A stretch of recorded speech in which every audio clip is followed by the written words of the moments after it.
Is mine on?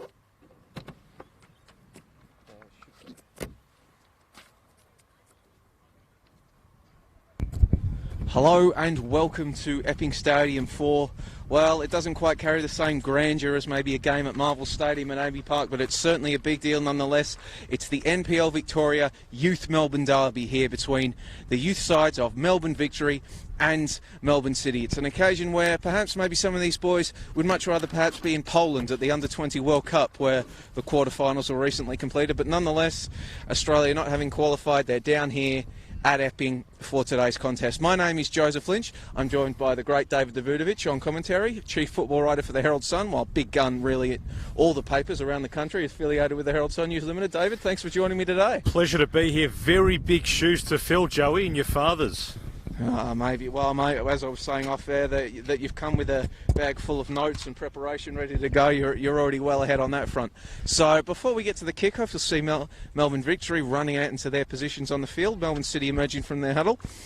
We'll take you through the lineups before we get started. So it is a Victory home game, and starting for the home side in goal, Branko Skocic. In front of him, number 3, Aaron Anderson. Number 4, Benjamin Carrigan. Number 5, So Nishikawa. Number 7, Thierry Irdakunda.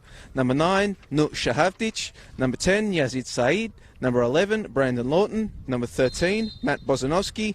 Number 18, Stefan Ristic. And number 19, Jack Palazzolo. For the visitors, Melbourne City, we have in goal, number 1, Ahmed Talib, as Victory make an early run down the right, look to get the ball play, appeals for a handball, and it will be given. So an early chance for the hosts to get something going. Shahavdic appealed for and got himself a handball. I'll take you through the City lineup after this first attempt comes in. It looks like it will be Ristic standing over it, Said in support. A handball from Dalibor Markovic just on the edge of the area. Low shot comes in by Ristic, trying to catch the defence unawares, but Taleb is aware of it. Ahmed Taleb starting in goal for Melbourne City, and in front of him, Mitchell Graham, Nicholas Hatzigeorgiou, number 11, Gianluca Iannucci, Jordi Boss, Moody Najar, Josh Varga, Dalibor Markovic, who gave away the handball, number 33, Daniel Lucente, Emil Payos, and Luke Drizel, rounding out the lineup. Well, few familiar names on that team sheet, Dave, and a few maybe some our viewers can maybe look forward to seeing in a few years should they carry on with their development. Yeah, absolutely. A handful of players that have had some A-League experience, a number of Australian youth internationals here, and a very important period for all of these players because, of course, both A-League clubs will be getting new coaches in coming months, and a really important year for Australian youth football, particularly in October when the FIFA Under-17 World Cup takes place, and, of course, the Joeys will be featuring. Absolutely. That tournament happening was initially slated to be, I believe, in Peru, but it's now been moved to Brazil, so chance for, if nothing else, an experience to soak up a true footballing culture for the Joeys, as well as strut their stuff on the world stage.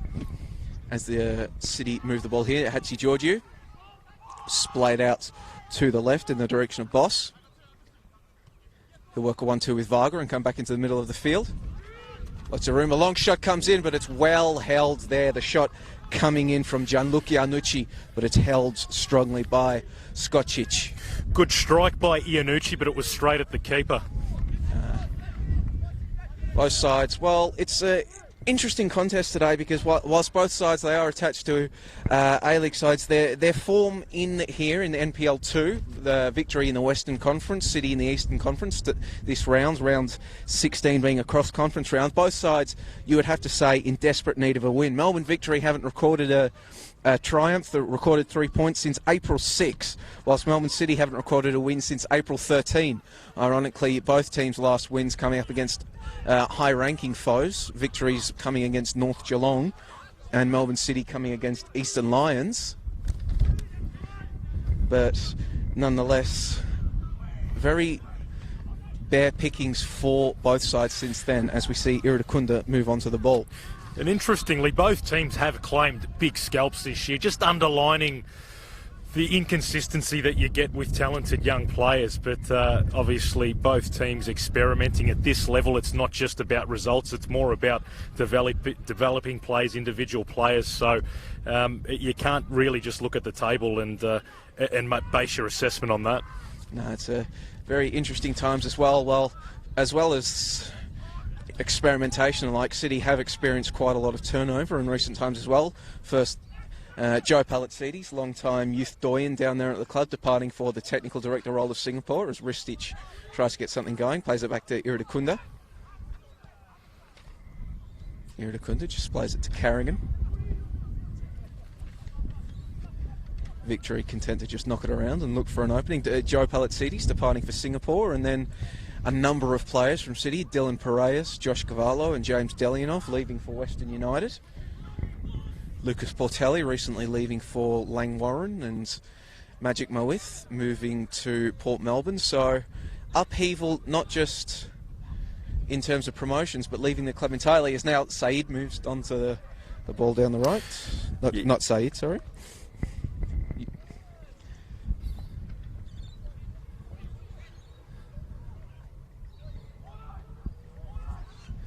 So now an early chance here for Victory to get something going through a corner.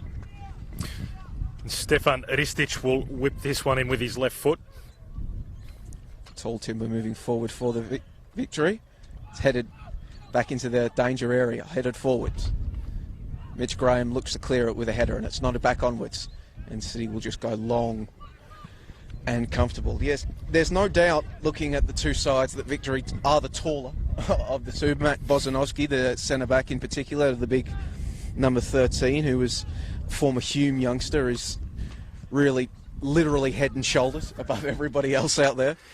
And you'd expect that, Joey, because Melbourne Victory are slightly older, or a fair bit older, you would say, than Melbourne City. That has been their youth strategy. And of course, some of the players that you mentioned, Melbourne City releasing, they're some of the older players there, such as Piraeus and Delianov. But yeah, obviously some of those will be going to the new expansion club, Western United. So fantastic for the young players, getting more opportunities, and something that as younger Australian players need. As now Ristich gets a chance to work down the right. Palazzolo, but he's dispossessed well by one of the youngsters playing for City, Payos. Daniel Lucente, another youngster playing for City today that's been handed a chance with all the new departures. Varga can't keep it in, and it will be a Melbourne City throw-in. Pretty decent conditions here, Joey. I think you've experienced worse during this NPL season. Probably 17 degrees, sun. Still got the sun here, and no doubt a breeze, as generally occurs here at Epping Stadium. Pitch in pretty decent nick also. No, should be no excuses for the players out there in terms of conditions. Of course, the last game between Melbourne Victory and Melbourne City at this grounds was in the Y-League, where City came from behind a 2-0 deficit to record a 3-2 win. That happening on the same day as that infamous W-League Melbourne derby, where the pitch was the subject of much debate in the aftermath. So hopefully conditions today a bit more conducive to playing some good football, as Iridakunda is infringed, and it looks as though he's won the free kick. That was Josh Varga giving away the infraction. Just getting his foot on the ball a fair bit here, Iridakunda in the holding midfield position for Melbourne Victory. Iridakunda is a former Academy Player of the Year for Melbourne Victory. Benjamin Carrigan recently winning the award at the most recent Victory Medal, but Iridakunda winning it the year prior. Former South Melbourne Junior. Anderson working the ball with Palazzolo, but he's dispossessed, and now Varga can move. Dugel, a name that you'd be familiar with, David. He's got a rather good heritage. He does. Watched his father, Ivan, many moons ago, playing for Melbourne Knights back in the National Soccer League days. A fantastic player, very technical, attacking player. I think originally from Croatia, may have had a stint in Germany, but got a few pretty decent sons. And how often do you hear the youngest one's always the best one? And Luke certainly... He's flying at the moment, and a really key player for the Australian Joeys as they prepare for the FIFA Under-17 World Cup. I do know his brother Anthony is at the Knights, and he's often cops a bit of stick about his brother being better than him. As now City have a chance to break forward in transition. Gianluca plays it out on the right, Gianluca Iannucci. But the pass is too long, and it's cut out, and it will be a goal kick to Skocic, former Port Melbourne youngster. Yeah, it wasn't a bad ball, Iannucci. Maybe at senior level, a teammate gets onto that, but yeah, he's a player that I expect in the coming season to see him feature for Melbourne City's senior team. Although there have been a lot of talented players who we've expected to see for Melbourne City, but unfortunately, have been a fair few roadblocks ahead of them and haven't been presented with those opportunities. At one point, it was, I believe, down to Yaya Dukuli or Gianluca Iannucci to get a berth on the substitutes bench for that road trip to Sydney FC, but in the end, Yaya Dukuli, who played for the 20s earlier today, got the nod in that one. It's now Najar with his first touch on the ball. And both very interesting players, attacking players that have got a bit of X factor about them, and the sort of play that we don't produce enough of here in Australia. So I think they've both got big futures. Markovic combining with Boss.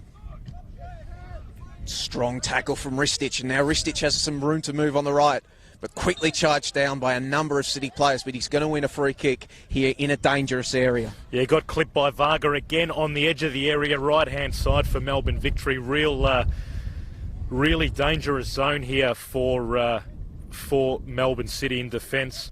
And both teams, of course, have copped a number of goals from set pieces, although more often from their more experienced opponents.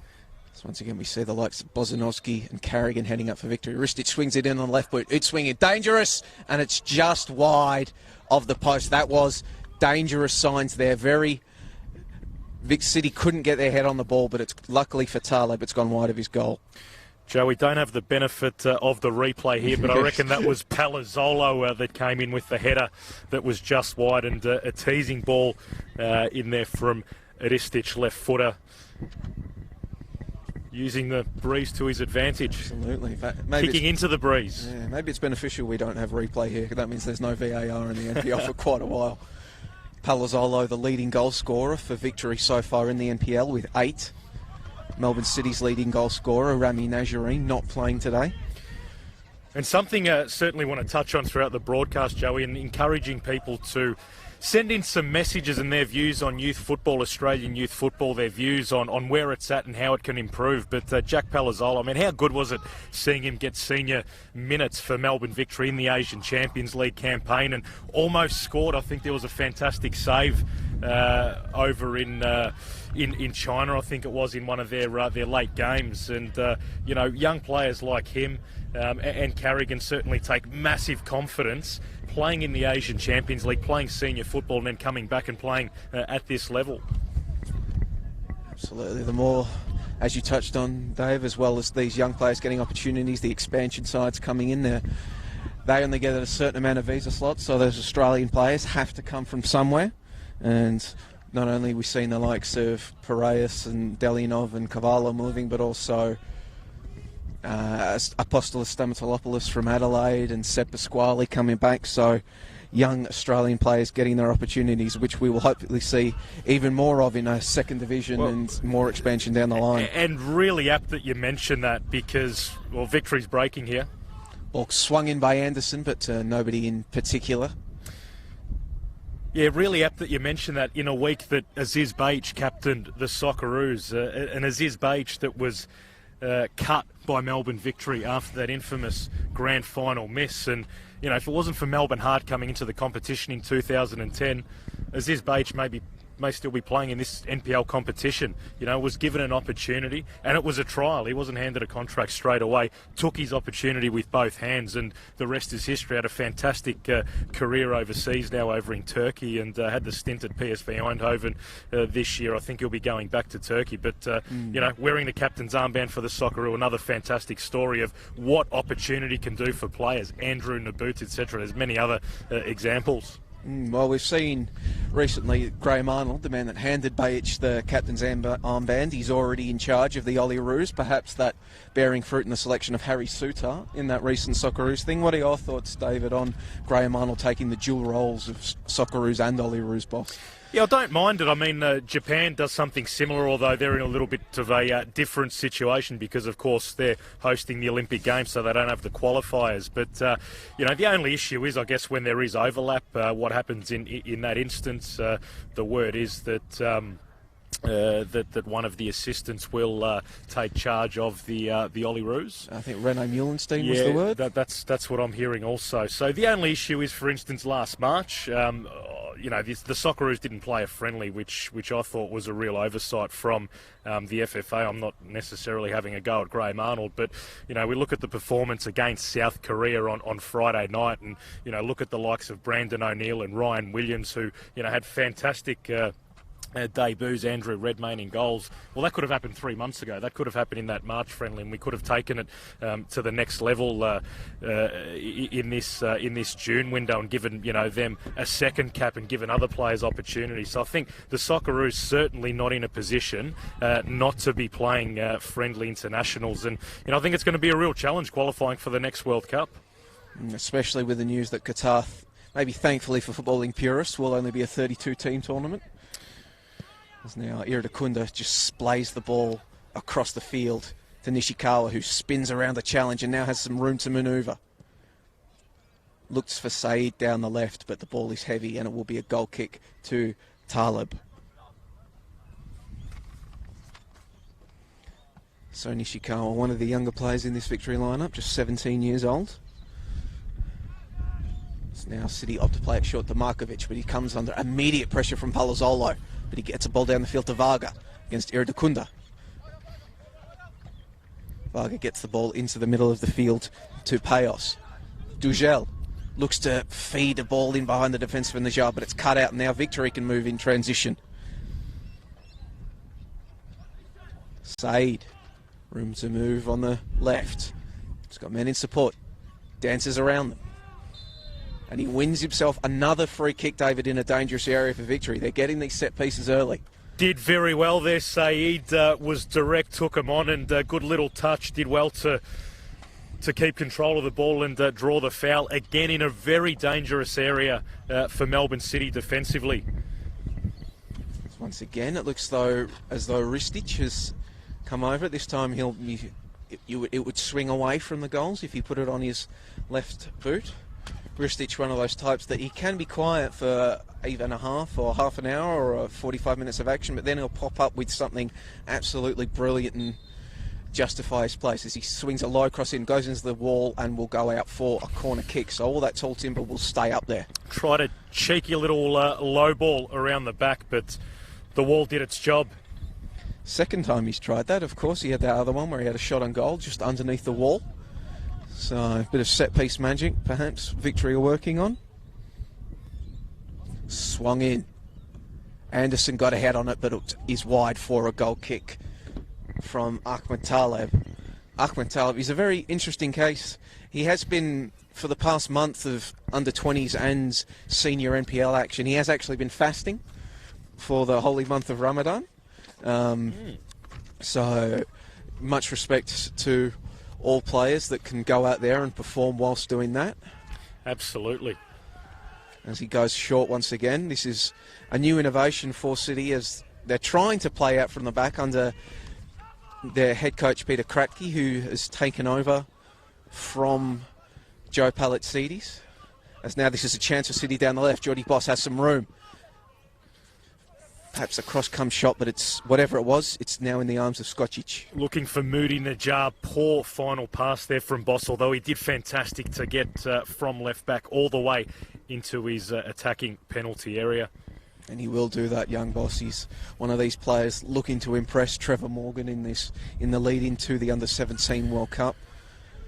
One would think he'd be on the plane, but you never know at youth level. Trevor Morgan has spoken of wanting to be several layers deep at every position. So. Yeah, well, he's in the mix. He was obviously in the Asian Cup squad that qualified. He was left out of the squad for the last, most recent tournament in Turkey as Morgan experimented, but he's certainly in the frame, and of course it will be challenging winning spots into the Joey squad, because there's only 21 players that are going, and 3 goalkeepers included, so it'll be very, very competitive for spots. So Boss will obviously be hoping to be among the 21.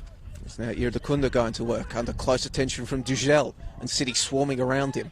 Will win it back. Payos puts the ball across the field, looking for Iannucci, but it's cut out. But Lucente is now on the spot. Play back to Graham, under pressure from Shahavdic. And he'll just put it long and it will be another throw in. So, in these early stages, Dave, you'd have to say Victory well on top. Yeah, you would say so, and they've carved out the better chances. Some of them threats from set pieces. Melbourne City obviously playing out from the back. Victory adopting the pressing game. Melbourne City letting Victory play out, although Victory probably are a little bit more direct, but an interesting contrast in styles, and at this stage, well, it could go either way. We don't have a goal yet. I think one of the classic phrases about football: goals change games. So the ball is round. It's a game of two halves. As Anderson will throw the ball back in,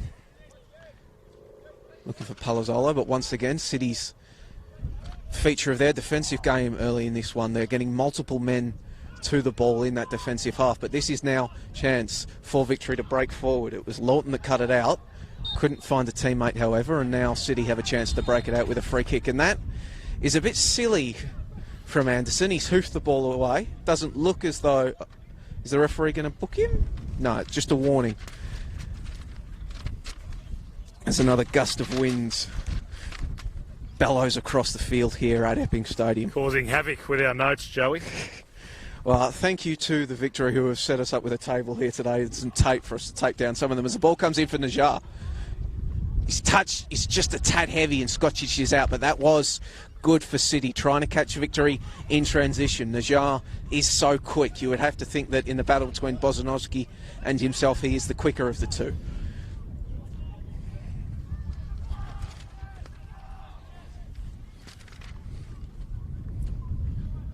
Hatzigeorgiou under pressure from his former teammates.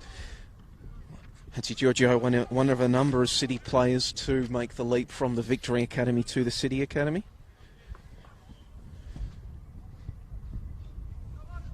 Of course, Victory making history last A-League season by signing their first ever player to make an appearance in an A-League game for City by themselves when Anthony Lesiotis made the jump over. It was a very interesting one, wasn't it? Almost an unwritten rule at Melbourne Victory that they didn't want to sign players from Melbourne Heart, Melbourne City. Of course, many others went the other way, almost by necessity, of course, being the expansion club that came in 2010. But Lesiotis, obviously, there were a few roadblocks ahead of him with Kieran Backus and Roston Griffiths signing for the club at the start of the season. He was on the bench in the derby of round one, but thereafter found opportunities few and far between, and took the chance to cross over to Melbourne Victory, and certainly his decision was justified. Featured probably 8 or 9 times off the top of my head, and I was there over in Japan for his Champions League debut, and he put in a fantastic performance in midfield. As now Victory will play it back to Skocic, who will just thread a ball into the open space to Lawton, and he'll just put it back to carrying it in the midfield, who will then play Irdakunda. Now Nishikawa under pressure on the left, however, from Iannucci, and it will be a City throw-in. So that's what City will want to do as well. They've been under the pump, but they will want to press as well. Something that Checky, as he is known, the Melbourne City head coach, has been working on with his side since he took over. And really enjoying watching Luke Giselle here. He's got some tricks in his locker, doesn't he, young Luke Giselle, playing in that number 10 position, wearing the number 44 shirt here today, and just very composed on the ball, very good in tight spaces, not too phased if he's under pressure, and yeah, relishing this derby. Big occasion for these boys. The City got a bit of work on the right. They've been afforded some space. Play it back into the centre. Giselle on the ball. Under significant pressure. Varga back to Giselle. Space now on the right. Yanucci swings the ball in. Najjar was in the area, but his cross is splayed wide for a goal kick. And back on Giselle, just uses his body beautifully as well to shield the ball. They're trying to get quite close to him, the Victory defenders. But yeah, joy to watch, and a name to remember, because as I said, he will be playing a really important role for the Joeys at the upcoming Under-17 World Cup. And the Joeys will have a camp, I'm told, in July over in Canberra. It'll be potentially 30-odd players, and it will include some overseas players. It will be pretty much a full-strength team. So we expect that squad to be named pretty soon. It'll be very interesting to see which names are on that list, because it'll give us a fair idea of who's on the radar for the tournament in Brazil. Talking with Josh Varga last week, he's been saying he's been seeing a few familiar faces from the national setup at games in recent months and recent weeks. So important message there for young players. Even if you can't see them, they can probably see you, that national staff. And you suspect Joey's coach Trevor Morgan will be tuning into a game like this, where you've got, you know, no less than 7 or 8 potential Joeys here, and some... Palazzolo on the ball there, got the ball from Anderson, but it's cut out well by Markovic. Dalibor Markovic is shoved over by Palazzolo, and it will now be a throw-in to the visitors. So no free kick, and Anderson throws it into Palazzolo. Palazzolo immediately put under the pump, but he wins another set piece, another throw-in, and now it looks like Anderson will put this one long into the area. Men arriving in the box. Shahavdic was there, but cleared by City. But Anderson with the shot, but it's across the face of goal, and it eventually just rolls out for a throw-in. Did well, Anderson, opportunistic, got his studs in, and I thought the referee may whistle for a foul, let it go, and unleashed the shot, just went across the face. Throw-in now for Melbourne City. Chance for Victory to maybe, I was about to say, just lock them in there, but City boot the ball up, and they now have a chance for a throw-in in front of that grandstand there, which, well, it's not full, but it may be a few more faces than what would normally be for a standard Melbourne Victory home game here at Epping Stadium. The derby lure. You'd say a couple of hundred people here, Joey. Look, I think a game like this deserves a bigger crowd. We were having a chat off air earlier talking about youth football and the fact that, you know, a similar game overseas, you'd probably have a few thousand in the crowd. And, you know, it's a real issue in Australian football at the moment. Youth football, it's just so off Broadway, whether it's the A-League teams, the national teams. I mean, growing up, we were just... Anderson swings this ball in, looking for men in the middle, but it's headed clear. But Ristic's there, but he's judged to handle the ball when he was controlling it. Sorry for interrupting, David. Don't apologise, Joey. This is dangerous here. Sustained period of pressure from Victory. That's Loughton. Swigs it over the top, looking for Palazzolo, but Taleb off his line very quickly. Victory definitely. A very clever little dink there from Lawton. Had a few City players ahead of him and couldn't get through them, so he just went over the top. But that was the one occasion there where the press paid off and City turned the ball over cheaply. Yeah, even then, trying to move the ball up through Varga, just immediately enveloped by defenders. But now, chance here on that right flank to Payos. He'll work at the Boss. Boss cuts inside, beats one man, looking to just thread the ball through the lines for Najjar, but good defending from the Victory. Snuffs that chance out, and now they can advance down the right. Well, pass was intended for Shahavdic, but it's gone out.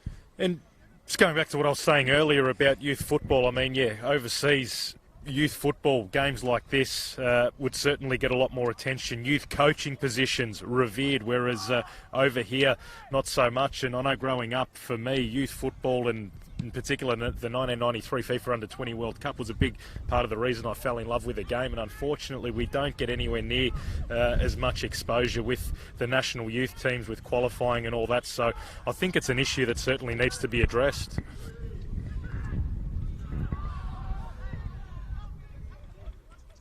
Another chance breaks down and maybe City can get something going in transition as it's flicked out to the left back, Geordie Boss. And again, they're looking to play Najjar in behind the victory lines, but as Iridakunda just hustles and bustles Geordie Boss on the ball, he's so physically strong, is Iridakunda. He can run all day as well, and he's won the ball there for his side, and that's a very physical challenge from Markovic on Shahavdic, but no foul given.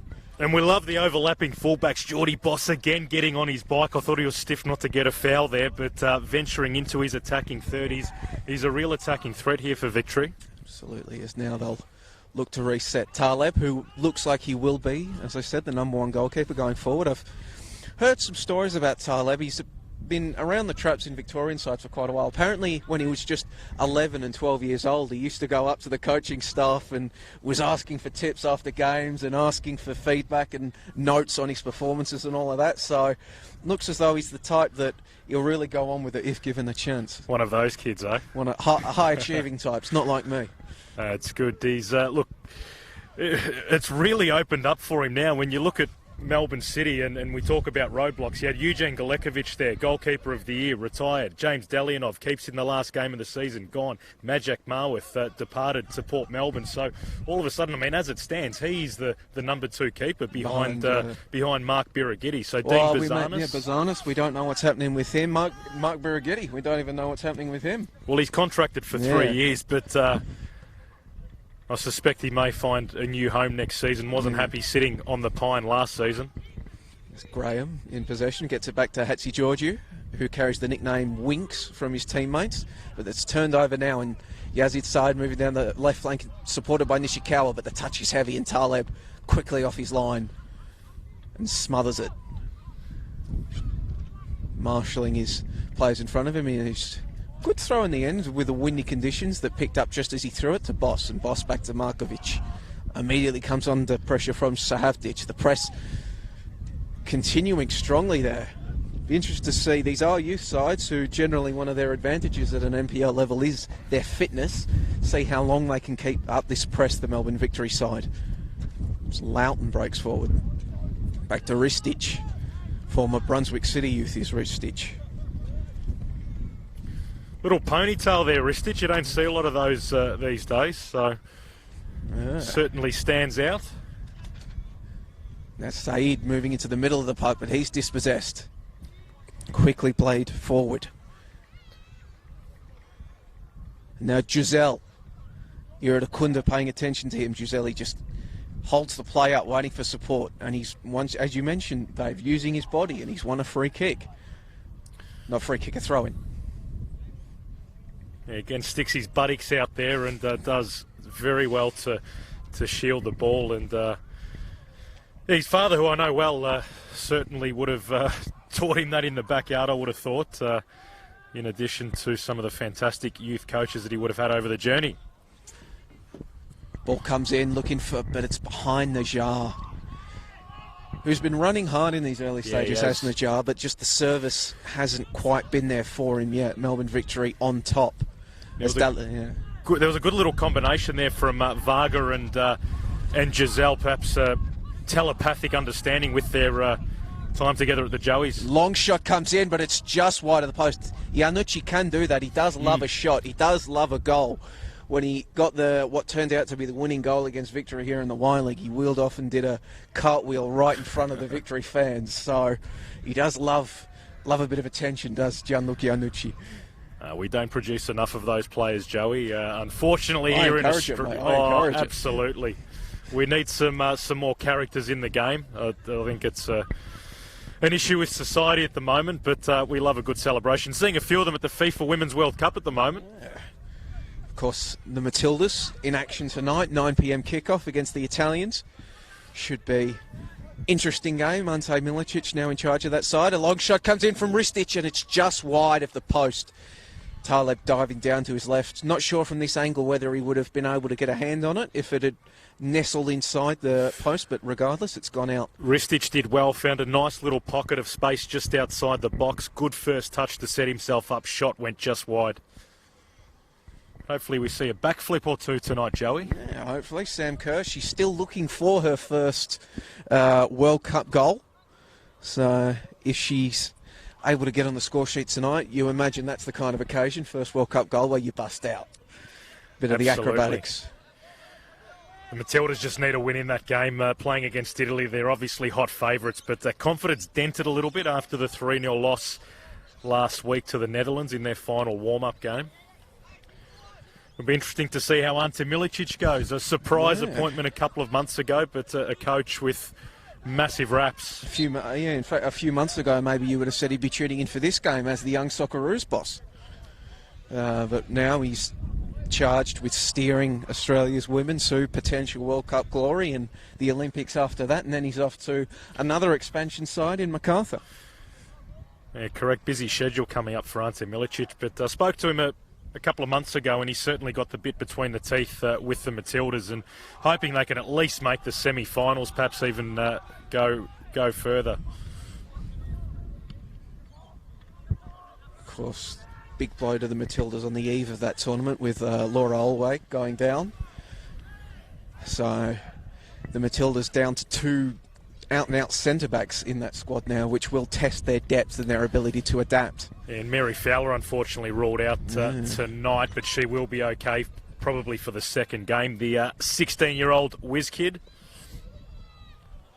I think the use of the phrase teenage sensation increased 300% when she was announced as a member of the squad.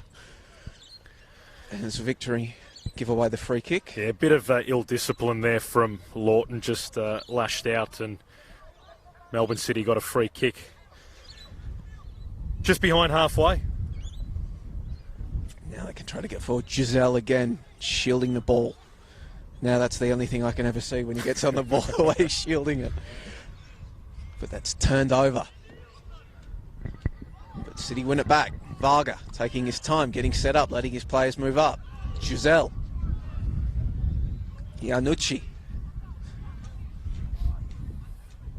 Ball comes in. It's in the back of the net, and I'm going to say that's an own goal.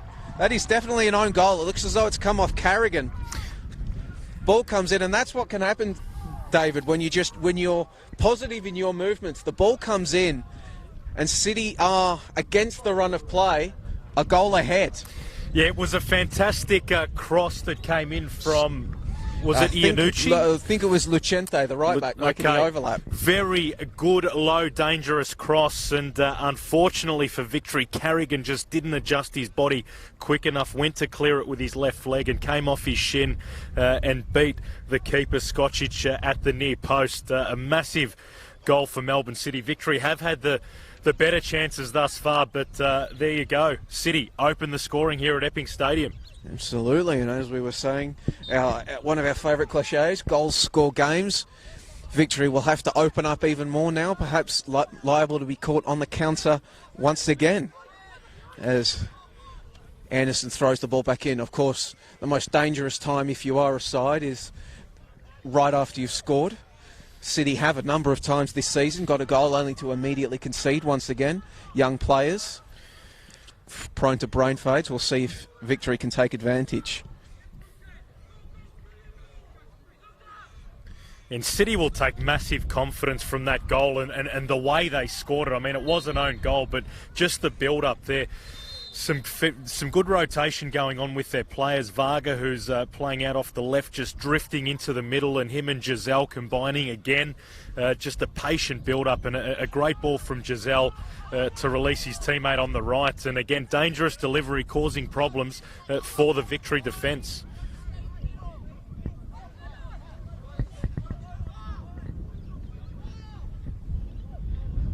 Victory, well, we're getting late into this half now, within the dying minutes of the first half. We'll see if Victory can get something late and go into the dressing rooms with their heads held high. Another feature of youth football is that, unfortunately, at this level, maybe heads can drop with young players, especially if they go a goal or two behind, make silly errors. Well, you wouldn't even say that was silly, just make errors, which they're punished for. Us now, City breaking forward. Shot comes in, but it's well saved by Skocic. The shot from Iannucci cutting inside and letting loose with his left boot. He did well. Iannucci picked the pocket of the victory defender and just cut inside and unleashed one with his left foot. He's been good today, looked dangerous. He's got a strike on him. That's 3 or 4 that he's unleashed, and you just get the feeling that he may have a goal in him today.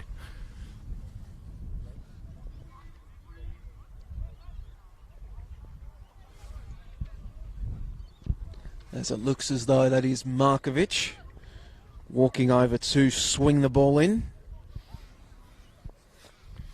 Rarely do you see a stopper go over and take a corner. Well, Markovic has played in a number of positions for City Youth. Is that when Loco one comes in? Iannucci has his shot blocked, but the ball is still in there, and it will be waiting for the linesman. Another corner. I'll tell you what, a good little set piece there from Melbourne City involving Najjar and Iannucci, and Victory just getting a foot there in at the last minute, and another corner here for Melbourne City.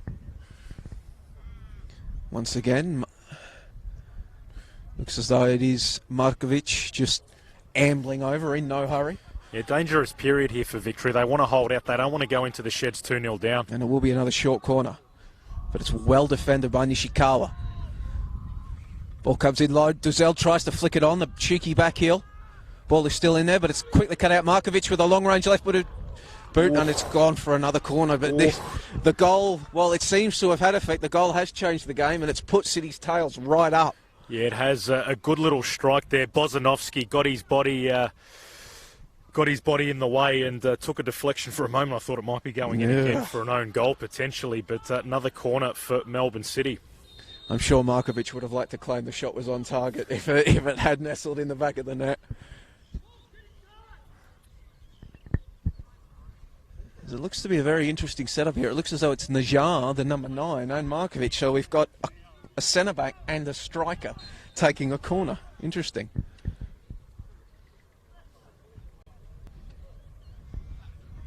Swing the ball in. Comes at the near post. The man has gone down. Screams from behind the goals. Ball is still in play, however. Lucente. Shots. Ooh. Takes another deflection. It will be a goal kick. Yeah, reprieve for Victory. They'll welcome that. There was, 4 or 5 corners on the bounce for Melbourne City and some good chances. Yeah. Correct. So maybe the momentum swinging just before half-time. They did press for moments there, Melbourne City, but just retreating here, allowing Victory to play up. But they've turned it over. Najjar with a long-range effort, but it's over the... Well, not just over the bar, well over the bar in the ends. But Najjar beginning to see some of the ball, and for... Well, any number 9 will tell you that they can get hot. They can get hot really quick and they can get cold really quick. But if Najjar heats up, that's something that Bozanovsky and Carrigan will have to keep an eye on.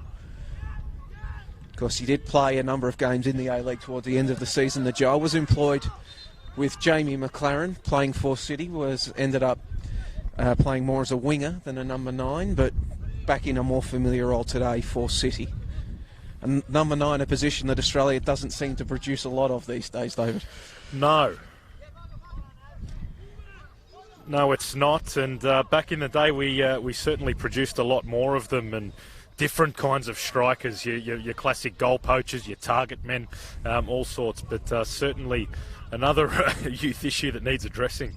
Why do you think that is, David, that we just don't seem to produce number 9s anymore? Do you think it's because players don't, as a City will win a free kick here just outside the area, do they not shoot enough? Do they not just practice being strikers enough? What do you think? Yeah, I think there's probably a few issues at play. As City just getting another free kick on the edge of the area. Nishikawa bringing down the City attacker, Iannucci it is, and this is another free kick in a dangerous position. Now, City do have a number of different routines they like to go through on set pieces. They would claim it as one of their strengths, and you can see a number of players around the ball. You've got Iannucci Markovic is there again, and Markovic and they've got the wind Lejar. behind their back. And it looks as though it will be Dalibor Markovic. Markovic had high raps on him from Palatidis before his departure. And we'll see, will he cross, will he shoot? What will Markovic do? Low shot into the side netting from Markovic. Side netting. Side netting indeed. Yeah, As the low shot comes in, he was perhaps trying to catch Skocic napping, sneak it inside the near post, much to the chagrin of all goalkeeping coaches out there, but it's gone wide. A beautiful technical play. Markovic can play centre-back, left-back, very composed on the ball, and certainly taking a lot of the set pieces, got some strike on him, so he's quite enjoyable to watch, an interesting player. It's now Jordy Boss as well, who's played all over the park as well, in possession, and Najar given one to chase, and he'll keep it in. No, he won't. Linesman indicates that it will be a throw-in. Might take half-time just to contemplate your question, Joey, and give you a response in the second half. Just keep people on the edge of their seats. It was a bit of a curly one towards the end of a half, wasn't it? Well, especially with only a couple of minutes left. Yeah. Reminder that we are on live on the NPL Victoria Facebook page, just so if you have any thoughts on the game, youth development or anything like that, feel free to leave a comment on that stream, or we both are on Twitter as well, so shoot us at us in a tweet and we'll try to read some out during the second half. As Saeed on the left, overlapping run, cross in is blocked. And it's just, but that clearance isn't really a clearance at all. There's Palazzolo underneath it and he heads it back to Anderson. Anderson dances around Boss. Palazzolo inside the area. Hatzi Giorgio had to be careful, couldn't bring him down, but he's done well to put a tackle out for a throw-in. Yeah, read it well, Hatzi Giorgio, just got his foot in. Watched the ball closely, good defending. Anderson throws the ball in. Varga tries to cut it out, can't do so. Palazzolo tries to turn his man, eventually gets a cross in, but there's nobody waiting for it there, and Giselle will flick it on. Carrigan just boots that ball back into the danger area. Palazzolo trying to turn, can't do so. Anderson. Irdakunda dances around the challenge. It gets it back to Anderson, who's kept it in. Swings the ball in. Was looking for Sahavdic, but it's headed clear by City. Danger not gone, however. Nishikawa pulls the trigger, deflected, but Taleb reads the bounce well and just cradles the ball in his lap, and he will kill that attack dead. Did well, Taleb. Could have been a tricky one. Took a deflection, bounced just in front of him, or turnover here. And the turnover is Boss. Now Boss will make another overlapping run, but Ristic has bundled him over, and that will be a free kick against Ristic. Yeah, we've talked about Boss and the fact that he's got on his bike a few times. Good football there from Nishikawa, getting forward and unleashing a strike on the edge of his area. Getting into the game more as the half wears on. Seems the quality of this game is improving as the half goes on, isn't it? As now Victory get a chance. Lawton feeds it to Saeed on the left. Saeed working against the captain, Graham. Graham does well to hold him up, and then he gets support from Lucente. And now Lucente in action. But Nishikawa's come as well. And it will be a throw-in to the visitors.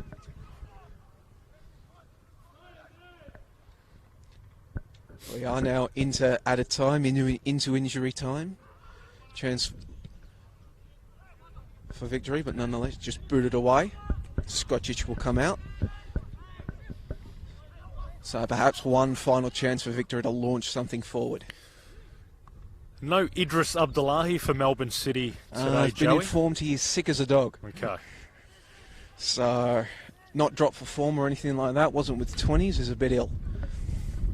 Abdullahi, of course, making history as City's youngest ever debutant as a 15-year-old. 15 years and 220 odd days, extraordinary. And not just that, he actually made an impact when he came on, had a real hand in that final goal, that fantastic strike from Rami Najareen.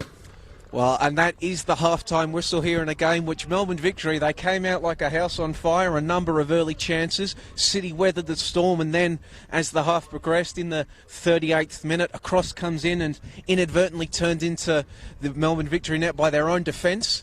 And it means that heading into half-time here, the score is Melbourne City 1, Melbourne Victory 0. Be sure to join us in the second half on the NPL Victoria Facebook and YouTube pages.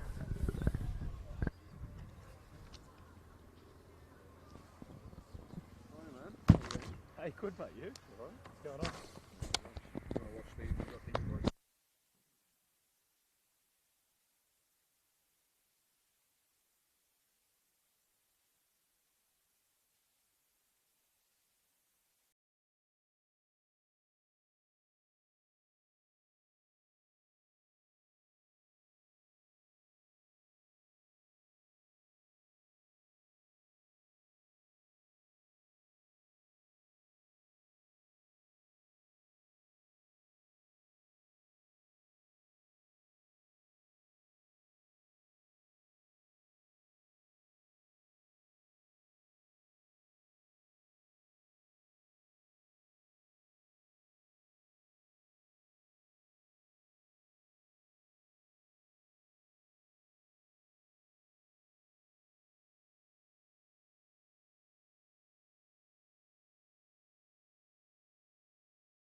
Welcome back to Epping Stadium for the second half of one of, in my biased opinion, at least NPL 2's biggest games. It's the NPL Victoria Melbourne derby between the youth side of Melbourne City and Melbourne Victory. Scores at present are Melbourne City 1, Melbourne Victory 0, after a 38th minute own goal from the Victory gave the visiting Melbourne City the advantage.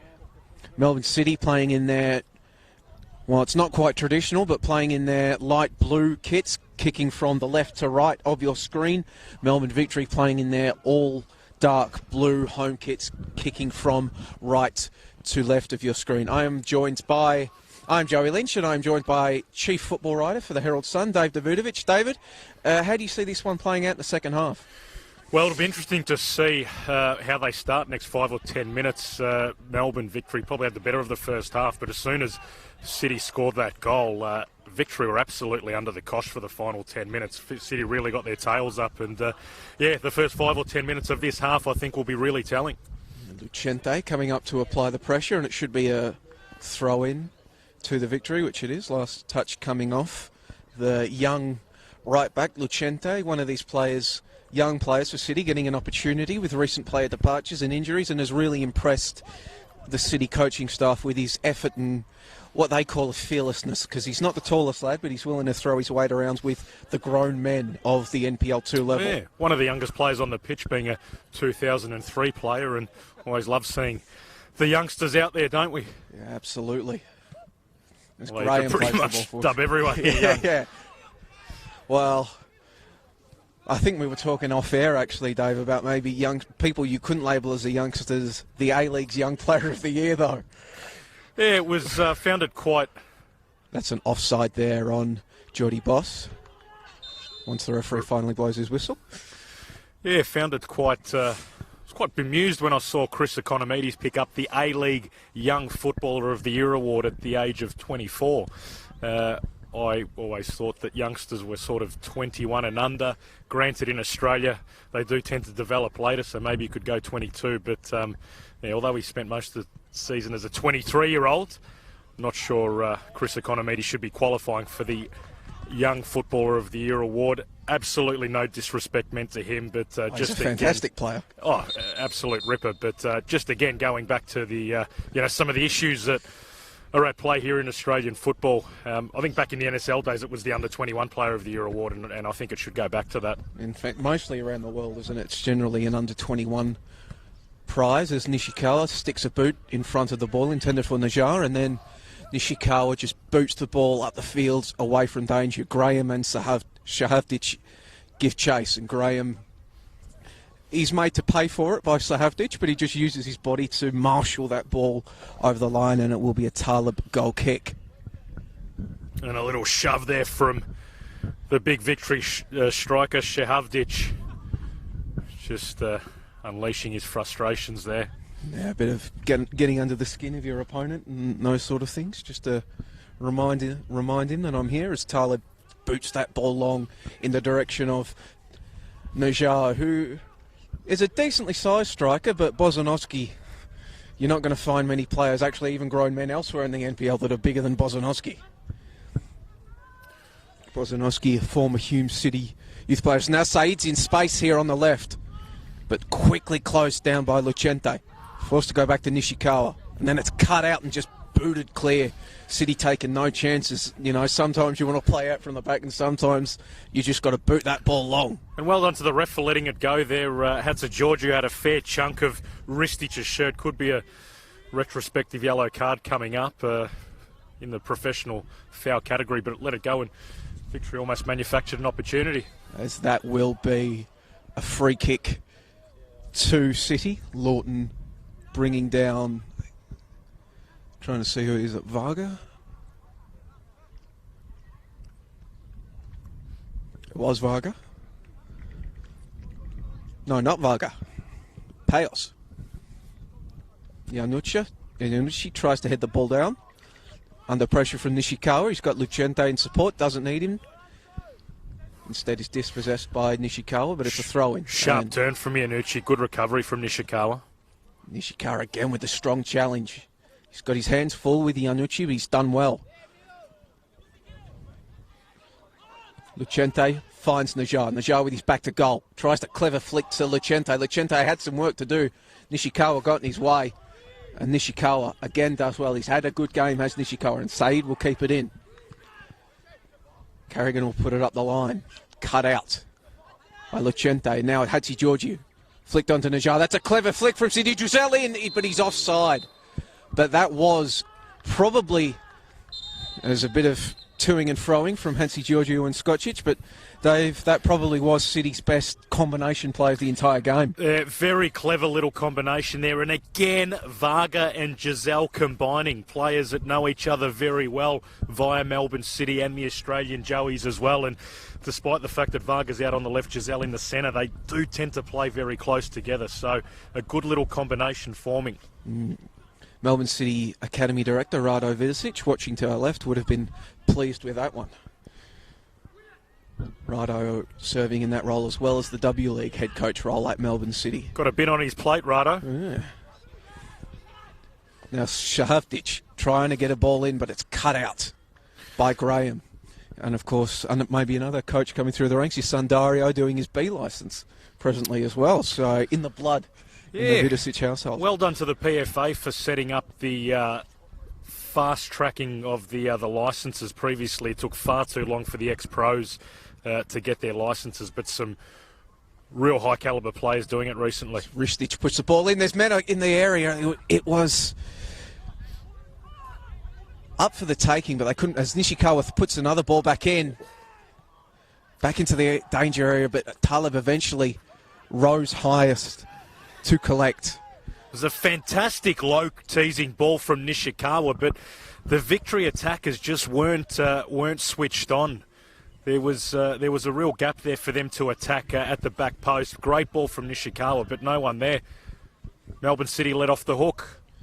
Yeah, As the lights come on here at Epping Stadium. Yeah, it's grey and dark. Hopefully the rain stays away. Touch wood, but proper footballing conditions, one might call them. Winter football. It's not a bad day for winter in Melbourne, Joey, let's be honest. But going back to what you were saying earlier about the coaching, the Badgers, a number of ex-Socceroos, Luke Wilkshire, Sasha Ognanovsky, doing their badges. I think I saw Mark Milligan in there as well. So, again, a fantastic initiative from the PFA because, as I said previously, just ridiculous at how long it took for ex-pros to get their badges, especially when players can do it during their career. Alaya, Dario Vidicic, Ali Babal was in there as well. Ristic tries to flick a ball through, but it's cut out by Markovic and put out for a throw-in. Yeah. The better for Australian football, I was going to say. So I think a lot of these current and former players will certainly have a much bigger role to play with regards to youth development moving forward. Of course, reforms to coaching as we get set to make substitution. It will be Geordie Boss departing the field to be replaced by Mark Karlich. A good story here. Mark Karlich has been on the shelf for quite a long time with an injury, making his return to the field here in this second half. One of the older players in this City lineup as a 2000 born. Primarily plays on the left, which he heads to now. Like for like, he'll slot in straight at left back, and Boss clocked up a fair few Ks in that first half. Ristic has an opportunity, but his half-volleyed effort takes a touch and goes wide of the goal. Yeah, quite a lot of overlapping work from Boss during his time on the field, and Karlich, no doubt, will be relied upon to do the same. As Victory get another chance to get this tall timber forward. Ristic again swings the ball in. Headed onwards, but it's not on goal, and City again let off the hook on these set pieces. The Victory are getting them, but they just can't convert. Still down a goal to nil. Good delivery again from Ristic in a dangerous area. You get the sense that they'll get a few chances from set pieces here in the second half. Melbourne Victory as they make their first sub of the game. Looks to be Yazid Said coming off, being replaced by Jack Morton. So a 17-year-old former Nunawading City player, Jack Morton, entering the fray. And he'll immediately get a chance with his side, have a throw in attack.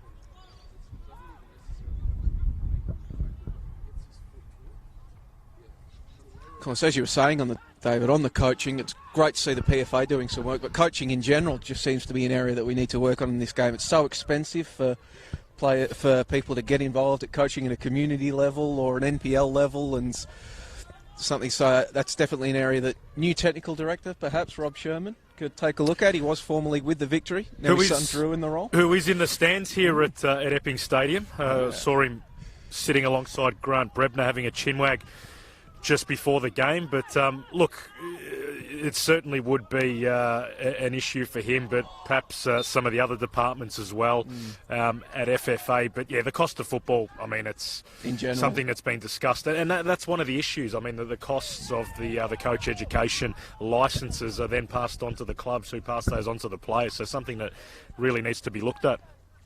City unable to properly work the ball around each other. Morton gets one of his first touches, Nishikawa. He just plays it back to Carrigan. He'll spread it across to Bozanovsky. Yeah, just a nice little switch in play here from the Victory. Ball comes into Morton again. But City have forced that turnover, and then they can move down the left flank. Najjar will hold the play up, but his touch. He's won a free kick. Yeah. Maybe the attentions from Bozanovsky slightly too keen.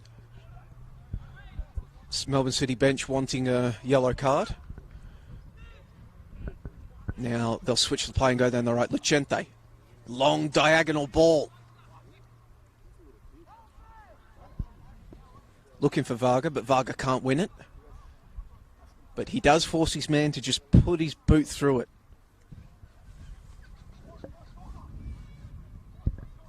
And Anderson operating out there on the right, in the right back position for Victory.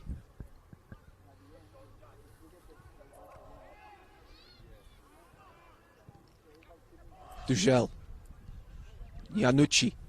Him and Nishikawa having a great battle, but in that opportunity it's Morton that's come in and stolen the ball, and he'll get it to Ristic, and Ristic will keep running, and Shahavdic is through. One-on-one, Shahavdic. Taleb comes off his line. Shahavdic rounds him, open goal, but it's cleared off the goal line by Melbourne City. An absolute let-off for the visitors. Shahavdic was through, but it was Yanucci, I think it was, that was screaming back and just got that ball off the line. It was a fantastic effort from Yanucci.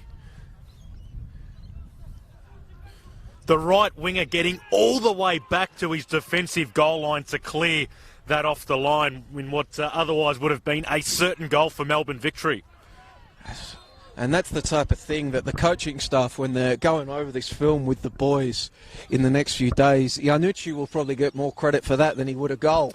The coaches absolutely love to see that. Yeah, Sahavdic, the Victory striker, did really well. Firstly, to stay on side, he scanned, he opened up, and he was released and rounded the keeper beautifully. May have gone a little bit wide, giving Yanucci the chance to return to his defensive goal line, but nonetheless, take absolutely nothing away from Yanucci, who you wouldn't expect to get back that deep, and really saved some of his defensive teammates, didn't he?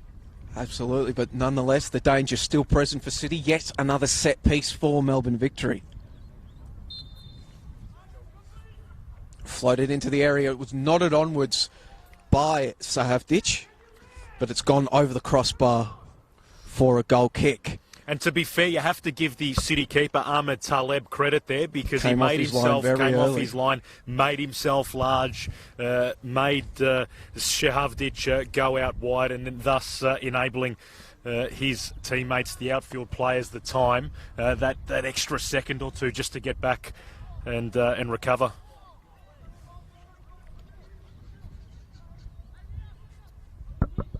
Good period of sustained pressure, this from Victory nonetheless, as they now have a chance to go again. Shahavdic out there on the right has another throw in, wanted to take it quickly, nobody on.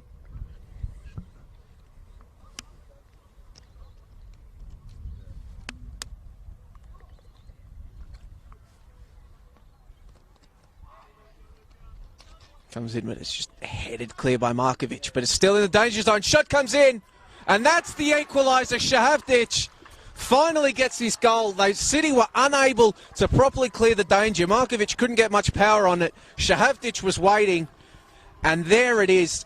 Moments after he had a shot cleared off the line by Iannucci. The Melbourne Victory striker gets his goal, and it's 1-1, Dave. Yeah, classic striker's goal, but City will be absolutely kicking themselves there. A defensive mistake that really should have been cleared, but I think it was Emil Payas there in midfield. He tried to clear it, lost his footing, and only went as far as Shahavdic, who did really well, composed himself, took a touch and finished beautifully. 1-1, equalising goal for Melbourne Victory at a really critical time.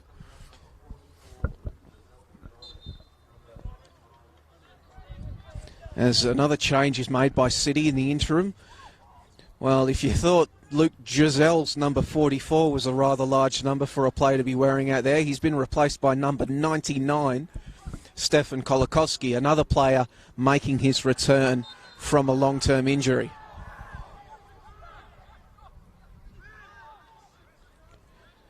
Of course, Kolakowski will be absolutely up and about at the moment. He's a gigantic Liverpool fan. Will no doubt still be on a high from their Champions League triumph. Rocked up at City's game last week wearing the Liverpool hat, the Liverpool scarf, Liverpool jumper. Might have struggled this time last week with a lack of sleep. Luckily he's had a week to recover.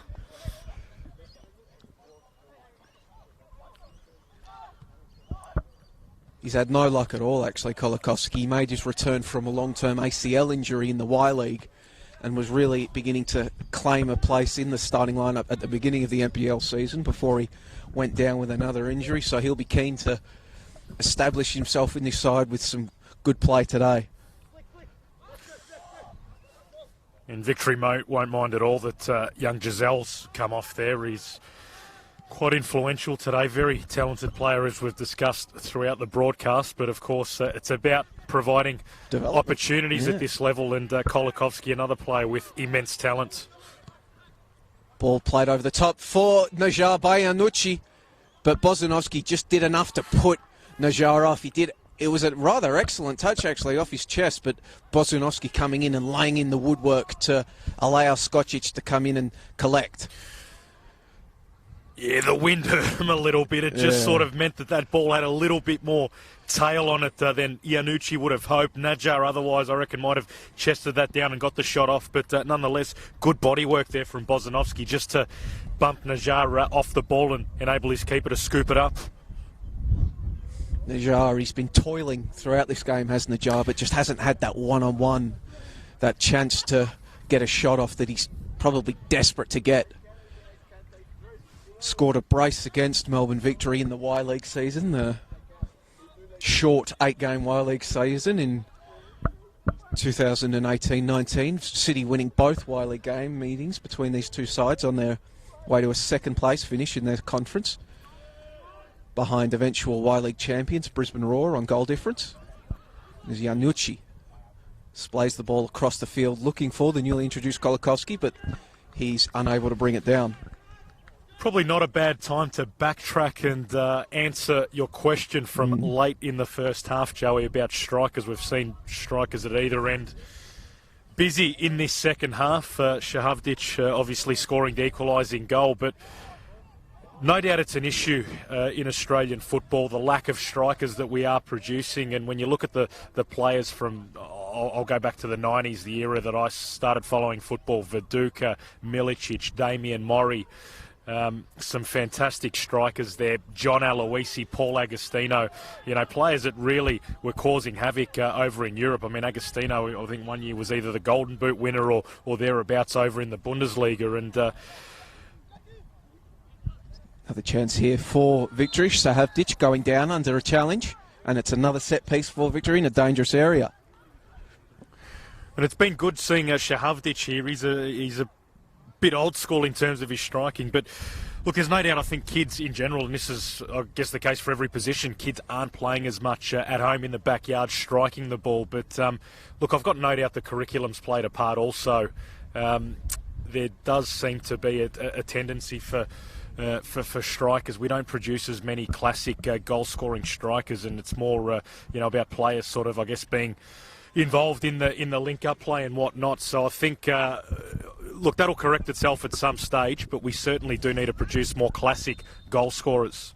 There's another set piece comes in, but it's just Victory unable to flick the ball onwards. That was Palazzolo, as we see Victory making a substitution.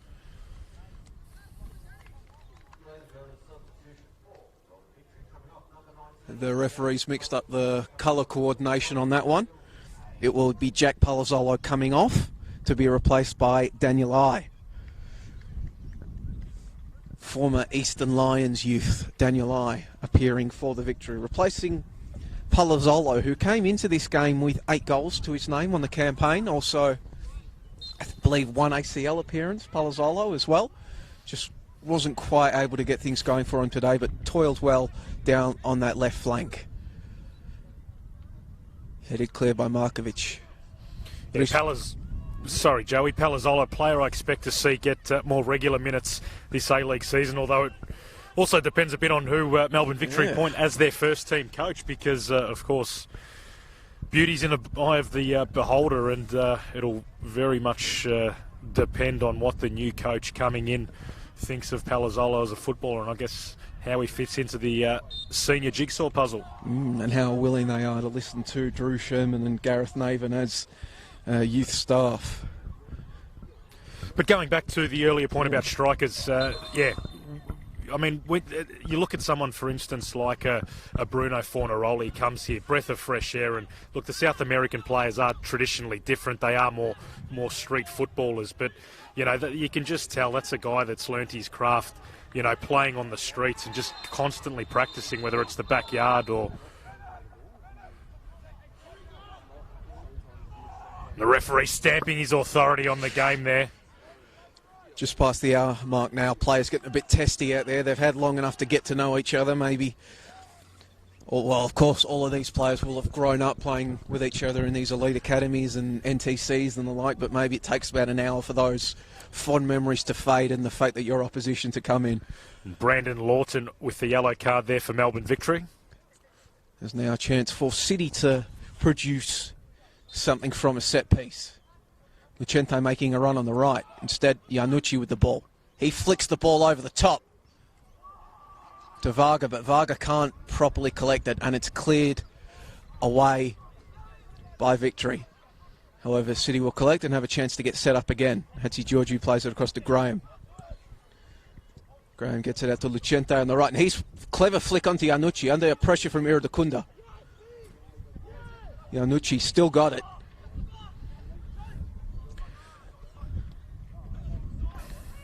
Gets it onto it's to Varga. Varga over the top to Lucente, who's onside. Cuts it back in. Najar can't turn it in, and Lucente, under pressure, wins a corner for his side. Again, big Matt Bozanovsky getting his body in the way. Good positioning from the Victory defence there, but well done from Gianluca Iannucci. Low centre of gravity, great to watch, and just probing on the edge of the area and really creating that opportunity, which was a dangerous one for Melbourne City. Yeah, big, bad, bustling Bozanovsky has been so important for the Victory back there today. As Markovic has come up for a corner, you can just see City crowding around Skocic. Looks like we're going to get something into the 6-yard area. No, it's a set-piece move.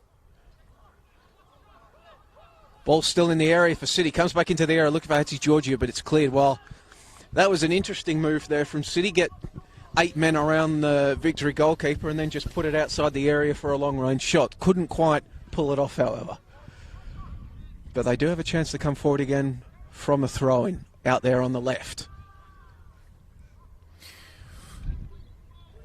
Najar flicks it onwards. Cuts inside, chance for a shot, cuts it back to Najar, and Najar has put his side back in the lead. It was excellently worked from the Melbourne City. I didn't quite see who he combined with there on the left, Dave, but fantastically worked from City to just bypass the Victory defence and retake that lead just minutes after coughing up the lead. Yeah, great play from Kolikovsky cutting in from the left. The Victory defender there, I suspect it may have been Carrigan, got caught out. He anticipated the central pass, got caught out, gave Kolikovsky the opening down the left, and he then cut it back and they finished it off. Fantastic goal for Melbourne City. And they get the lead back 2-1. That's a big goal for them. Absolutely. Big goal in the course of things. We're just in the 69th minute. Nice goal by Melbourne City. And now with 20 minutes to go, they'll look to defend this lead and get their first win since April 13.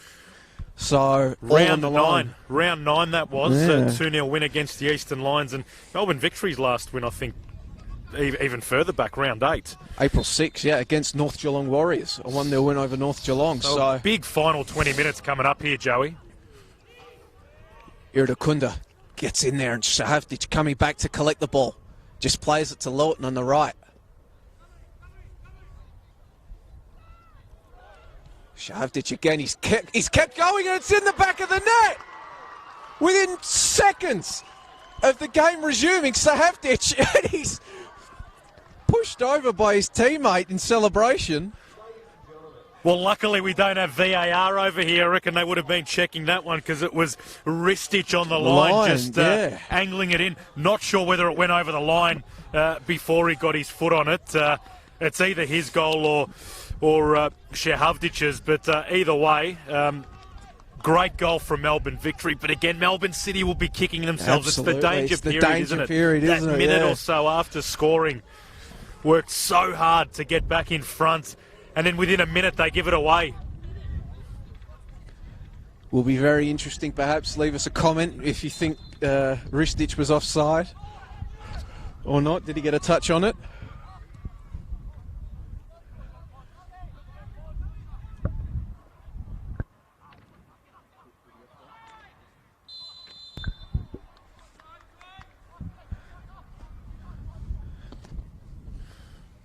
And just speaking with the technical department, and they reckon Ristic might have got his foot on it before it went over the line. So we'll give the goal to Ristic. Be interesting to see if he was where he made his run from then. Shahavdic won't be happy about that one. Yeah. Big number 9, get your goal stolen from you. I think it was going over the line, wasn't it, Joey? It was totally going over the line.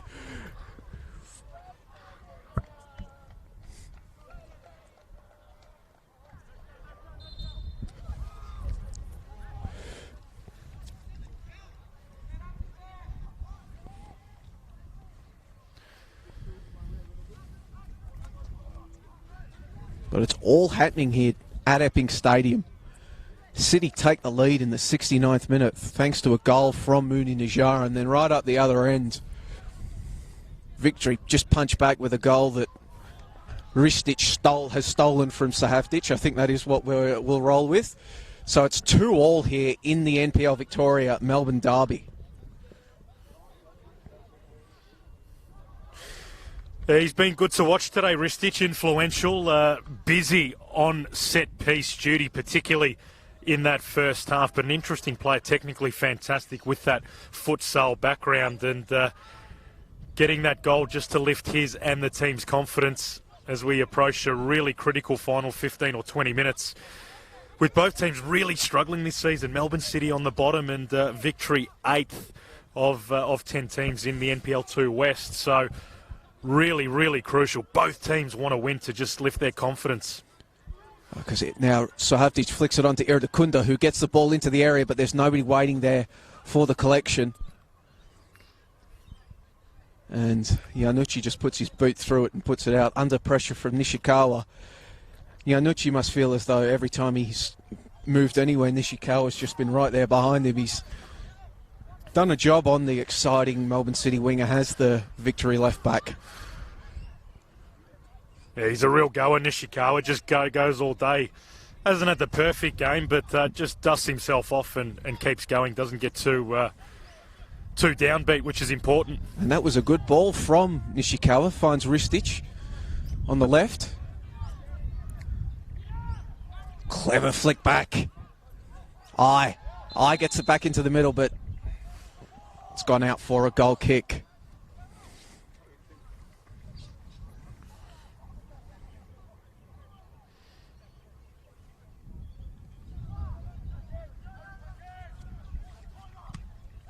Just that, and that press coming back into it once again. Graham wanted to put his boot through it, but wasn't allowed to. Yeah, still pressing high, Melbourne Victory, and Melbourne City trying to play out, undeterred by the high press. Flicked onwards, looking for Najjar, but Bozanovsky is there with a head.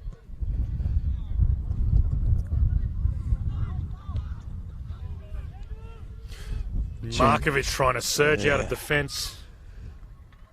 Well, he can play on multiple areas of the park there, so he'd definitely be what you consider a ball-playing centre-back in his role today. But Victory can have another go. Irdakunda.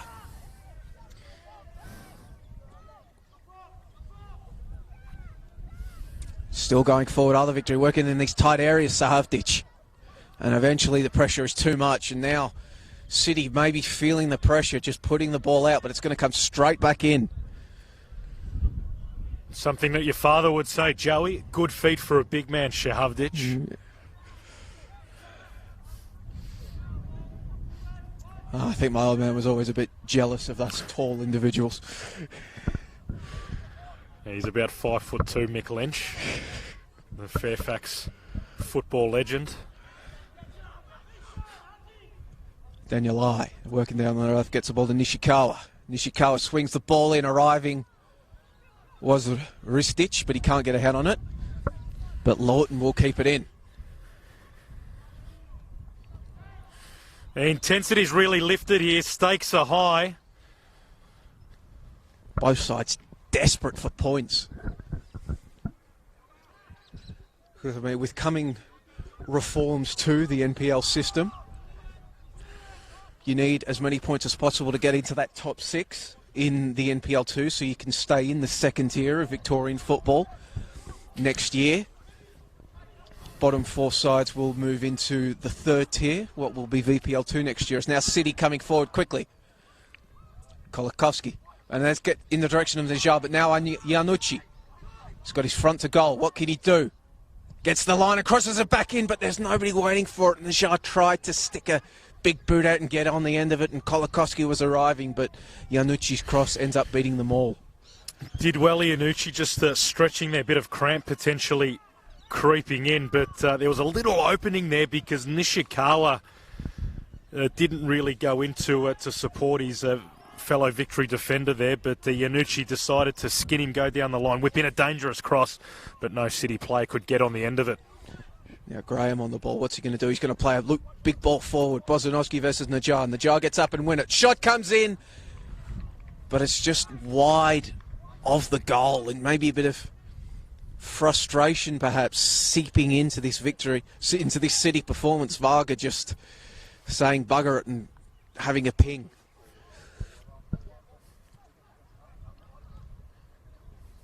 Clever flick on there, springs Irdakunda into space.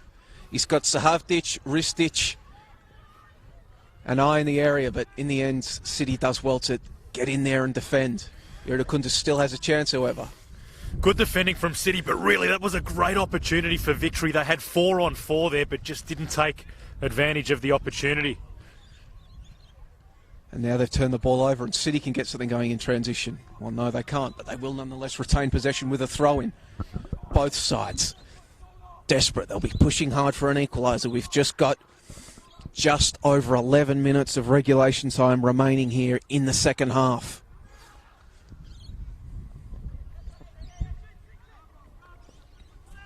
Cries a switch it from City, and now they'll spring Lucente into space down the right, but Nishikawa comes in with a strong sliding challenge.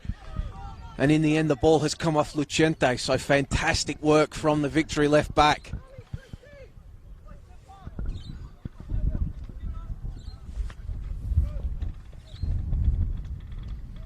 Carrigan gets it to Bozanovsky. Play the ball out to Anderson.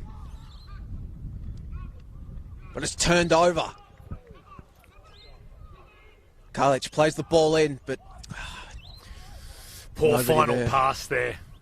something that we unfortunately see too often at this level. Had a good opportunity there, City. Breaking quickly. The Victory defence got into position very quickly, to their credit. Now Lucente gives it back to Hatzigeorgiou. Hatzigeorgiou gets it to Iannucci. Iannucci splays the ball across the field to Kolakowski, but Kolakowski's touch looked to be heavy, but he chases it down and keeps it in, but his momentum was such that his eventual cross was an easy collection for Skocic. And that was a fantastic pass from Iannucci. He's a good little player, isn't he, Joey? As he wins the ball back. Yes. Goes to work against I, and he turns I inside out and gets the ball to Lucente. Lucente tries to get a ball in, but it will go out for a corner. Of course, the young Socceroos in November of this year will be in AFC Under-19 Championship qualification. Iannucci will be hoping a big performance in NPL Victoria, and then perhaps maybe on the periphery of the Melbourne City A-League side can get him into contention for a space. City traditionally a home of young Socceroos, but they have lost quite a number in recent times. Cavallo, Piraeus, Delianov, Lesiotis, all young Socceroos that have departed the club. As the ball comes in towards the back post, but there's nobody really there. City's set piece is just not the same level as danger as Victory's in this game. Denny John Rose, another one who's... he's an interesting case. It is. He obviously went on loan to Pex Vola, so it'll be interesting to see what he does for next season. As Ristic tries to play through Lowton. Well, according to his Instagram, he, as of 3 hours ago, he was in Anglesey. Denny John Rose. Denny John Rose. What was he doing in Anglesey? His Instagram story was of a beach. Okay. So, but he's back in the country, which is interesting because you would have thought, as we'll pause briefly for Victory to make their final substitution, Liston Diaz coming on for Brandon Lawton. No, you would think a player such as Denny Jonro, who as a teenager was starting games in the Eredivisie, is the type of player that perhaps should be making a run of it in Europe, but contracted to Melbourne City for next season. Well, again, Joey, you go back to the O word, opportunity. We're talking earlier about New Zealand's run at the FIFA Under-20 World Cup, and that was in no small part thanks to the A-League and thanks to the opportunities Wellington Phoenix have provided a number of their young players, headlined by Sarpreet Singh and Liberato Kakache. So it's unfortunately something that we don't see young Australian players get enough of, and Denny John Rowe, a classic case in point, couldn't even get on the bench for Melbourne City, went over and got Eredivisie minutes, and then within a few months he gets a Socceroos call up. So it just shows you the importance of opportunity and senior exposure. As Najar coming back into the midfield to collect the ball, but he's turned the ball over, and now Iradakunda moves the ball forward for Victory. Chance for Victory. Can they steal a win late? City could quickly converge, but the ball is still there. Ristic! He's done it! The Melbourne Victory man runs over to congratulate the crosser, but Melbourne Victory, they've come from behind and they've stolen a late lead here, Dave.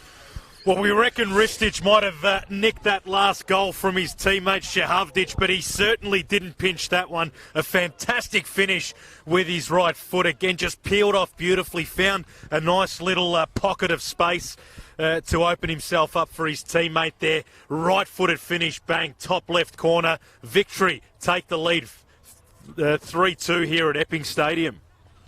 Well, it's been a entertaining second half, you'd have to say, and Ristic is, well, if Victory are to claim their first win since April 6 and try to keep touch with the likes of Geelong and Brunswick in the NPL 2 West, they're going to have Stefan Ristic to thank for it. As City now, with just over 5 minutes remaining in this contest, as I say, unlike Melbourne Victory that have at least been taking some draws from their games during this winless streak, City, it's just been loss after loss after loss. And credit to coach Gareth Naven and also the substitute Liston Diaz, who put in the cross there for Ristic to score that goal. Came on maybe, 2 or 3 minutes earlier. So an inspired substitution, and that's what you want from your subs. Ange Postecoglou always used to say that. So when the boys had come on, his message was go there and make an impact, and that's certainly what Diaz did. As City tried to break, they were looking to feed the ball to Iannucci, who's been one of their brightest lights in this second half, but Nishikawa again getting in touch.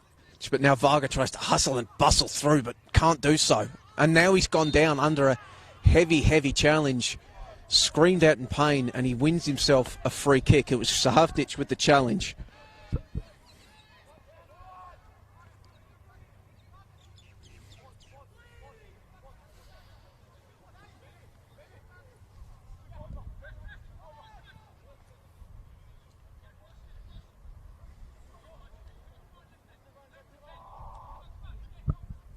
Going to work out there on the left, trying to get something over it. Victory. Cut it out. Sahavdic just puts a boot through it. Victory know that time is a wasting. We've gone 40 minutes here in the second half. They know that if they can just kill this game, slow it down, they'll escape with 3 points. A much needed 3 points. Oh, it'd be a big one for them, wouldn't it? Just draw. We'll keep in touch with Brunswick City. And a little bit further ahead, Geelong SC and Moreland City, of course. It's such a competitive conference, the Western Conference. So many good sides in there. As still in possession.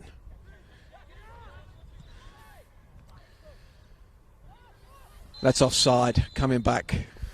But again, Joey, at this level, it's more about development of players. And when you look at Ristic and the impact that he's made here, obviously there'll be Melbourne Victory football staff here watching. If not live, they'll be watching the video, watching the replay. And a performance like this certainly puts him in contention to play a role for Victory moving forward in their first team. Some changes there in the attack with Barbarousis leaving, Honda gone.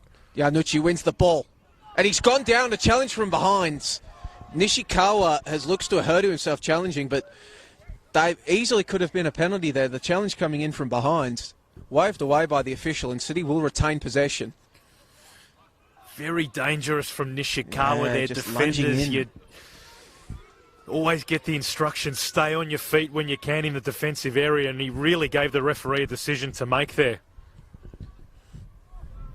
Now they've got the ball in here, and it's in space on the left. One-on-one with Lucente. Cuts in on his right boot, but City does well to close him down and prevent the shot coming in. But now Iridacunda's on the ball. Back to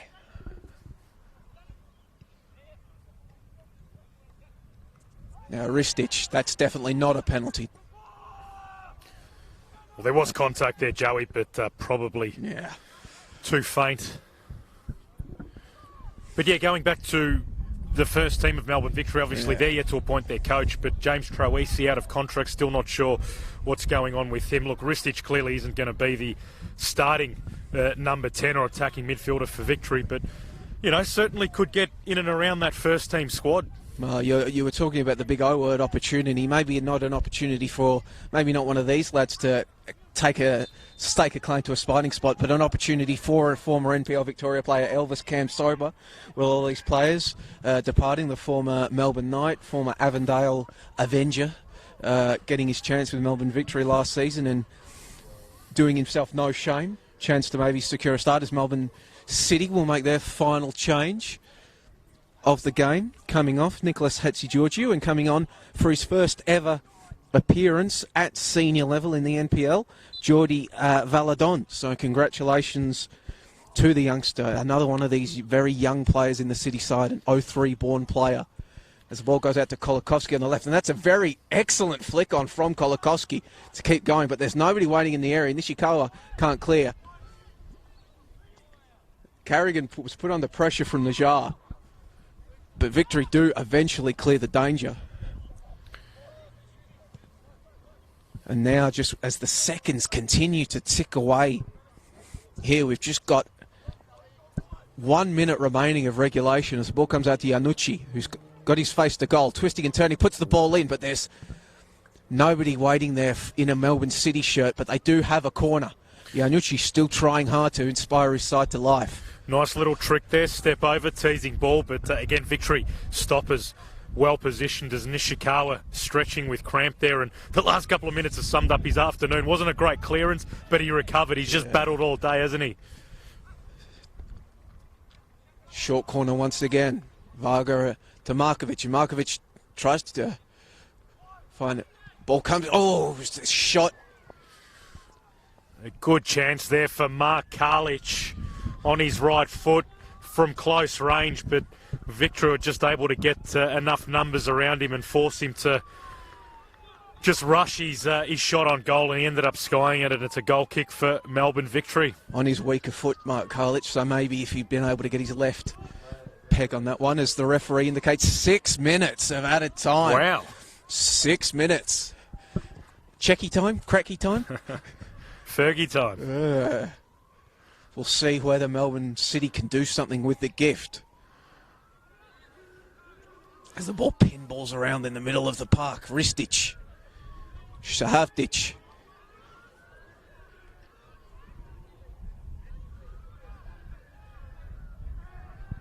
Still going down there, sliding around, and it's eventually the referee signals a free kick. No, throw in. No, it was a free kick. The referee pulling them back up.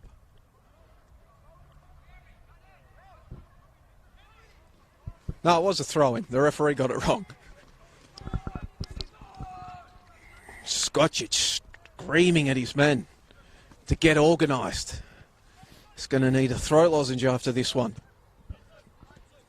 Valadon getting his first touch at a senior NPL level, but he can't spring his side forward, and it's now on the left, under pressure from Valadon. But he splits Graham and Valadon and tries to make it to the byline, cuts it back. Unable to keep it in, however, and it will be a goal kick to Taleb. He'll play it quickly out to Markovic. Ristic playing the pressure. Press has continued into injury time.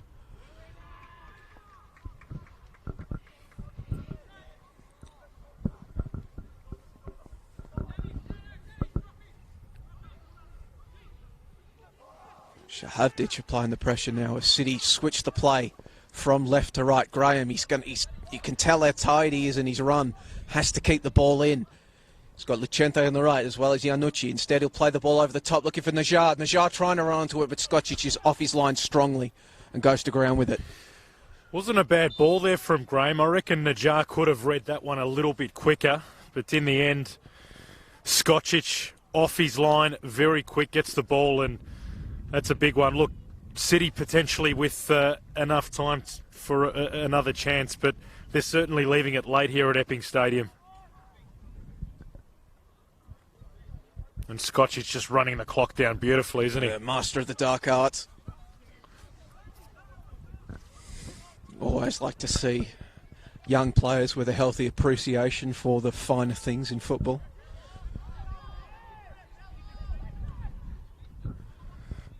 Najar asking how long Skocic wanted to take. Eventually he just boots the ball long. Ball comes up the left looking for Kolakowski, but it's cut out by Anderson. You can just see Anderson just content to just kill clock. Ball is played forward. Savdic gives a rather tired chase, but it's gone out for a goal kick.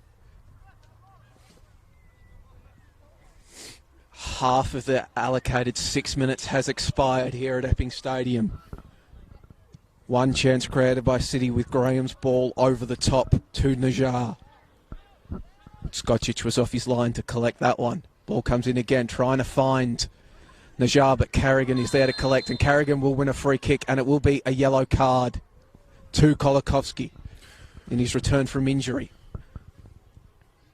And you would imagine Carrigan will be down for at least a minute or two.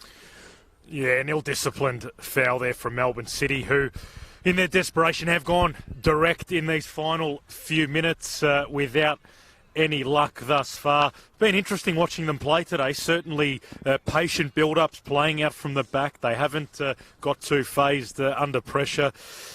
almost in contrast to their first team of the last couple of years under Warren Joyce, who have been a little bit more direct. So it'll be interesting to see who their appointment is for the upcoming A-League season, and how that sort of fits into the City Football Group mantra of attacking possession-based football.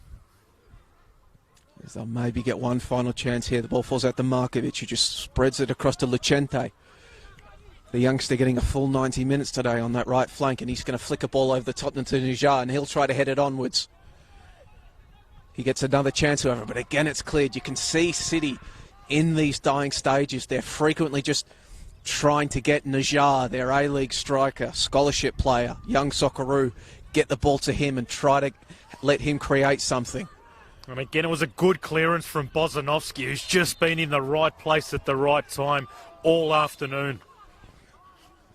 Now you can see emotions beginning to trickle over. Shahavdic with a very cheeky little boot of the ball forward there. Perhaps still fuming at Ristic for tapping it over the line, costing him a certain goal. Now Iannucci on the ball, under pressure from I. Vargas' attempt to move the ball forward is cut out, however. Karlic loses the ball. Markovic, City have to get this ball forward. We're in the final 30 seconds of injury time. Nijar, however, stop me if you've heard this before, but Bozanovsky is there. And it will be a throw-in. Nijar gets over quickly to take it. And he's still going to take it.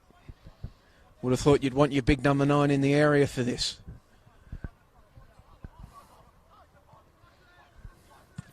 It's a curious one, Joey. Yeah, perhaps just desperation winning out over logic there. And that's it. Full time. City won't get another chance to move the ball forward. Victory have their first win since April 6. An important win. You can see City players falling to the turf. At one point, they had the lead at 2-1, but concede seconds later for it to come back 2-2 all, and then Ristic popping up with a winner in a game which, well, a second half really, it was highly entertaining contest between two youth sides that gave it absolutely everything they have today. Dave, do you think victory in the end, were they worth their win? Yeah, I think so. They started off better. Melbourne City getting the goal against the run of play, but in the end, to come down from 1-0 and 2-1 down, deserve absolute credit and deserve the 3 points. A massive win for them, their first since round 8, the 1-0 win away to North Geelong. But some fantastic individual performances also, Joey, from the likes of Bozanovsky in defence. Nishikawa battled hard all day at left back. Of course, Sahavdic up front, but Ristic with the 2 goals. You have to pay special credit to him. Yeah, heartbreak for City, of course. It seems as though we were talking about Gianluca Iannucci a lot. Had a great game for the visitors, just unable to get anything going there. Their winless run will continue. They will remain bottom. Well, they will now, at the end of this round, they entered the round in 9th, but now they will fall to bottom of the NPL 2 Eastern Conference with the defeat. So a lot for them to do. Melbourne Victory will remain in 8th position, but they will keep track of the sides ahead of him. Oh, so important in a game which has ended 3-2 to the victors. Thank you for joining us today on the NPL Victoria Facebook and YouTube pages. Dave Davudovic, thanks for joining me on commentary today. Pleasure, Joey. Absolutely. Well, my name's been Joey Lynch. Thank you for joining us once again.